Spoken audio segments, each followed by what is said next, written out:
نحمدہ ونصلی ونسلم علی رسولہ الکریم اما بعد اعوذ باللہ من الشیطان الرجیم بسم اللہ الرحمن الرحیم وَإِذَا قِيلَ لَهُمْ لَا تُفْسِدُوا فِي الْأَرْضِ قَالُوا إِنَّمَا نَحْنُ مُصْلِحُونَ صدق اللہ العظیم وصدق رسولہ النبی الکریم الامین اللہم صلی علی سیدنا و مولانا محمد معدن الجود والکرم وآلہ وصحبہ وبارک وسلم الصلاۃ والسلام علیک یا سیدی یا رسول اللہ وعلی آلک واصحابک یا سیدی یا حبیب اللہ۔ حمد و صلاۃ کے بعد روحانی مسائل میں سے ایک بڑا مسئلہ ہوتا ہے تملق کا مسئلہ، چاپلوسی کرنا۔ کسی بھی بلند مرتبہ شخصیت کو یا صاحب منصب کو دیکھ کر اس کی چاپلوسی کرنا، اس طرح عاجزی کرنا کہ اس سے اپنے مفادات نکلوائے جا سکیں، یہ ہمارے دور کا بڑا سلگتا ہوا مسئلہ ہے۔ ہمارے ہاں تو جو زیادہ اچھی وزارت لینا چاہے اس کے لیے زیادہ اچھا چاپلوس ہونا ضروری ہوتا ہے۔ حضرت سعدی شیرازی رحمۃ اللہ علیہ فرمایا کرتے تھے کہ لکڑی کو گھن کھاتا ہے، بڑے لوگوں کو چاپلوسی کھا جاتی ہے، خوشامد کھا جاتی ہے۔ چاپلوسی کرنا، جھوٹی تعریفیں کرنا، یہ روحانی مسائل میں سے ایک بڑا مسئلہ ہے۔ اللہ تبارک و تعالیٰ نے قرآن مجید میں منافقین کی ایک بات کا ذکر فرمایا۔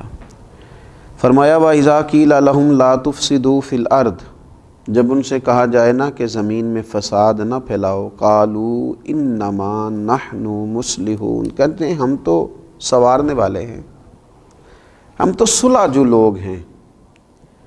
حضرت صدر الافاضل رحمۃ اللہ تعالیٰ علیہ ارشاد فرماتے ہیں کہ کفار سے میل جول رکھنا، ان کی خاطر دین میں مداحنت کرنا، اہل باطل کی چاپلوسی کرنا، ان کی خوشی کے لیے صلح کل بن جانا، اظہار حق سے بچنا، یہی تو منافقین کا طریقہ ہے کہ مسلمانوں کے پاس آتے تھے تو ان کی خوشامد کرتے تھے، ادھر جاتے تھے تو ان کی خوشامد کرتے تھے، جب کہا جاتا تھا فساد نہ کرو تو کہتے ہم تو صلح کرنے والے ہیں، گویا دونوں گھروں کو راضی رکھنے والے ہیں۔ چاپلوسی کرنا، خوشامد کرنا اور ناجائز کرنا۔ اگر آپ کسی شخص کو اچھا جانتے ہیں تو اس کے لیے خیر کے جملے کہیں، لیکن اس کی پشت کے پیچھے بھی تو کہے جا سکتے ہیں۔ ہمارے زمانے کے اندر منہ پر تعریفوں کے لمبے پل ہیں، لمبی باتیں ہیں، لمبی تعریفیں ہیں، لیکن پشت کے پیچھے اللہ اکبر، یہ وہی لوگ ہیں جو سامنے بڑی تعریفیں کر رہے تھے، لیکن جب وہ شخص چلا گیا تو پھر ان کا ذوق ہی بدل گیا۔ تو یہ ایک بڑا عجیب مسئلہ ہے۔ یہ کون لوگ کرتے ہیں یہ کام؟ زیادہ تر یہ وہ لوگ کام کرتے ہیں جن کی طبیعت آرام پسند ہوتی ہے، خود محنت نہیں کرنا چاہتے، کسی کی چاپلوسی کر کے، کسی کی خوشامد کر کے اپنے معاملات زندگی چلانا چاہتے ہیں، خود مشقت کا رستہ اختیار نہیں کرتے۔ کچھ لوگ ایسے ہوتے ہیں جنہیں منصب چاہیے ہوتا ہے تو وہ کسی صاحب منصب کی اتنی رج کے تعریف کرتے ہیں، اتنا اس کے پیچھے چلتے ہیں، اتنا آگے لے جاتے ہیں، اس کی کسی غلطی کو غلطی ماننے کو تیار نہیں ہوتے۔ صرف اتنی بات ہوتی ہے کہ اس صاحب منصب کے ساتھ ملوں گا تو کوئی چھوٹا موٹا عہدہ مجھے بھی مل جائے گا۔ کچھ لوگ اس لیے چاپلوسی کرتے ہیں کہ انہیں شہرت کی ضرورت ہوتی ہے، انہیں چاہیے ہوتا ہے کہ میرا بھی نام ہو جائے، کسی بڑی جماعت کے نمائندے بن گئے، کسی بڑے آدمی کے نمائندے بن گئے تو اس کی جائز ناجائز ترجمانی کر کے وہ کیا کرتے ہیں، وہ اپنے لیے شہرت کا سامان اکٹھا کرتے ہیں۔ یہ لوگ ایسے ہوتے ہیں کہ جن کی پھر کوئی اپنی زندگی نہیں رہتی، کوئی اپنی شخصیت نہیں رہتی، کوئی ان کا اپنا وقار نہیں رہتا۔ ہاں، اگر تم نے تعریف کرنی ہے، اگر تم نے کوئی بات کرنی ہے تو رب رسول کی کرو، حضور کے صحابہ کی عظمت بیان کرو، نبی پاک کی اولاد پاک کا ذکر کرو، اولیاء اللہ کا ذکر کرو، دین اسلام کی تعریف کرو، دین کی حمایت کرو، دین کے بارے میں لوگوں کو آگاہی دو۔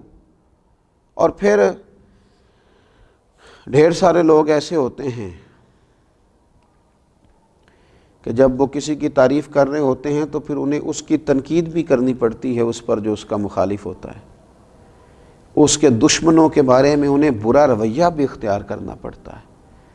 اس کا لازمی نتیجہ یہ نکلتا ہے کہ پھر یہ عداوتیں پھیلاتے ہیں، نفرتیں پیدا کرتے ہیں، بہت سارا نقصان ان کی وجہ سے ہوتا ہے۔ بغض، کینہ، عداوت، ان چیزوں کو فروغ دینے میں یہ چاپلوس لوگ بڑا کردار ادا کرتے ہیں۔ تو اپنی زندگی میں بندہ وقار والا بنے۔ ہاں، کوئی شخص اگر صاحب کمال ہے، اس کی تعریف کی جائے، اس کے لیے خیر کا جملہ کہا جائے، لیکن اتنا جس حد تک کہ وہ ہے۔ بریلی شریف کے بہت بڑے بزرگ تھے، شیخ الحدیث حضرت مولانا تحسین رضا صاحب رحمۃ اللہ تعالی علیہ۔ مجھے کچھ ان پر لکھنے کا موقع مل رہا تھا تو میں نے لکھ دیا کہ حضرت تہجد کے وقت اٹھتے ہیں، تہجد پڑھتے ہیں۔ میری ان سے بڑی عقیدت تھی۔ تو حضرت صدر العلماء رحمۃ اللہ تعالی علیہ مجھے فرمانے لگے، مجھے فون آیا ان کا، کہنے لگے میں تہجد کی نماز نہیں پڑھتا، میں رات کو دیر تک مجھے مطالعہ کرنا پڑتا ہے، صبح چونکہ مجھے اسباق پڑھانے ہوتے ہیں تو میں رات ہی کو کچھ نوافل ادا کر کے لیٹتا ہوں۔ الحمدللہ سالوں بیت گئے ہیں، فجر کی نماز تو کیا جماعت بھی میری کبھی قضا نہیں ہوئی، جماعت سے فجر پڑھتا ہوں، لیکن تہجد میں پابندی سے نہیں پڑھ پاتا، میں اٹھتا ہوں۔ وہ بات لکھو جو خوشامد کے دائرے میں نہ جائے، جو ایسی نہ ہو جو خلاف واقعہ ہو۔ ہمارے بزرگ اس کو سختی سے ناپسند کرتے، سختی سے۔ ہم نے دیکھا کچھ مشائخ کو دیکھا، اگر کسی شخص نے مبالغہ آرائی کے ساتھ ان کی تعریف کی تو انہیں روک دیا، انہوں نے کہا نہ بھائی میں اس منصب کا اہل نہیں ہوں، مجھے صرف وہ کہو اس منصب کا میں اہل ہوں۔ لیکن یہاں خوشامد ہے کہ بڑی لمبی چوڑی ہے۔ اللہ کے پیارے رسول صلی اللہ تعالی علیہ وآلہ وسلم نے ارشاد فرمایا، جس نے کسی غنی کی، مالدار کے لیے، حضور فرمانے لگے جس نے کسی مالدار کے لیے عاجزی اختیار کی اور اپنے آپ کو اس کی تعظیم اور مال و دولت کے لالچ کے لیے بچھا دیا، صرف مال کی وجہ سے، دولت کی وجہ سے اپنے آپ کو اس کے سامنے بچھا دیا، تو حضور فرماتے ہیں ایسے شخص کی 2/3 غیرت اور دین کا آدھا حصہ جاتا رہا۔ 2/3 غیرت چلی گئی، آدھا دین چلا گیا، کیونکہ اس نے مالدار کے سامنے خوشامد کر دی، اس نے جناب اس کے سامنے اپنے آپ کو جھکا دیا۔ ہاں، ایک جگہ خوشامد کرنے کی اجازت دی میرے نبی پاک صلی اللہ تعالی، حضور نے اجازت دی۔ اللہ کے محبوب علیہ السلام فرمانے لگے، یہ بھی امام بہقی نے اس کو لکھا ہے، حضور علیہ السلام نے فرمایا خوشامد کرنا مومن کے اخلاق میں سے نہیں ہے، مگر علم حاصل کرنے کے لیے خوشامد کر سکتا ہے، اپنے اساتذہ کے لیے، اپنے مشائخ کے لیے، ان کی محبت میں کچھ ایسے کلمات کہہ سکتا ہے جس سے ان کا دل اس کی طرف مائل ہو اور اپنے سینے کے علوم سے اسے آگاہ کر دیں۔ یہاں وہ ایسے الفاظ اختیار کر سکتا ہے، ورنہ اسے خوشامد کی، ہمارے تو گھروں میں اس آدمی کی حکومت ہوتی ہے جو خوش آمدی ہوتا ہے، ہمارے تو علاقوں میں اس شخص کی حکومت ہوتی ہے جو خوش آمدی ہوتا ہے، تنظیموں میں، جماعتوں میں، اداروں میں، خانقاہوں میں خوش آمدیوں کے غلبے ہوتے ہیں۔ یاد رکھنا، خوش آمدی پیچھے رہ جاتے ہیں اور کام کرنے والے آگے نکلتے ہیں۔ کام کو ہی دوام ہے، کام ہی ہمیشہ باقی رہتا ہے، خوش آمد نہ کریں، کام کریں، ڈیوٹی کریں۔ یہ خوش آمد تو ایک روحانی مرض ہے، اللہ تعالی ہمیں اس مرض سے نجات عطا کرے۔